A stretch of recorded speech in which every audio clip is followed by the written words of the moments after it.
ایک بادشاہ کو جنگل میں سفر کرتے ایک سانپ نے ڈس لیا۔ شاہی طبیب اپنی تمام تر کوششوں کے باوجود زہر کو جب بادشاہ کے جسم سے پھیلنے سے نہ روک پایا تو زار اختار رونے لگا۔ اتنے میں ایک درویش سا شخص وہاں آیا۔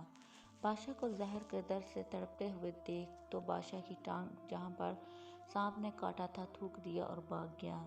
بادشاہ کے سارے ساتھی بادشاہ کی فکر میں تھے، اس لیے دیوانے کی اس حرکت پر کوئی بھی درویش کے پیچھے اسے گرفتار کرنے نہ گیا۔ شاہی طبیب نے تھوک صاف کرنے کے لیے ایک رومال پکڑا اور بادشاہ کی زہر سے نیلی ہوتی ٹانگ پر سے تھوک صاف کرنے لگا، مگر پھر حیران ہوتے ہوئے رک گیا۔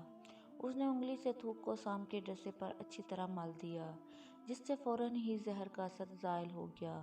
بادشاہ ہوش میں آئے اور جب انہیں درویش کی تھوک کے قصے کا پتہ چلا تو بادشاہ نے فوراً حکم دیا کہ اس درویش کو فوراً ڈھونڈ کر حاضر کیا جائے۔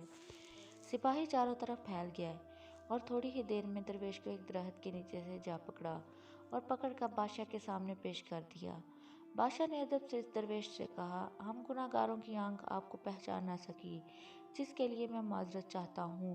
آپ سے درخواست کرتا ہوں کہ میری طرف سے یہ قیمتی پوشاک اور عربی گھوڑا قبول کیجیے۔ درویش نے مسکرا کر بادشاہ کی طرف دیکھا اور بولا، یہ گھوڑا اور پوشاک بہت قیمتی ہے، میں یہ پوشاک پہن کر اس گھوڑے کے لیے گھاس کاٹوں گا تو اچھا نہیں لگوں گا۔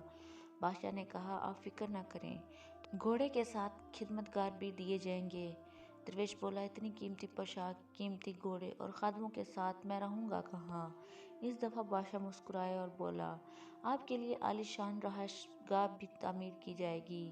درویش نے پوچھا، اتنے مال اور اتنی دولت اور خادموں کے ساتھ اس رہائش گاہ میں تنہا رہوں گا؟ بادشاہ بولا، حضور، میری بیٹی شہزادی گلنار کی شادی آپ سے کر دی جائے گی۔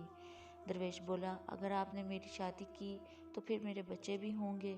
بادشاہ نے جواب دیا، بالکل ہوں گے، ہماری دعا ہے کہ آپ کو کثیر اولاد ملے۔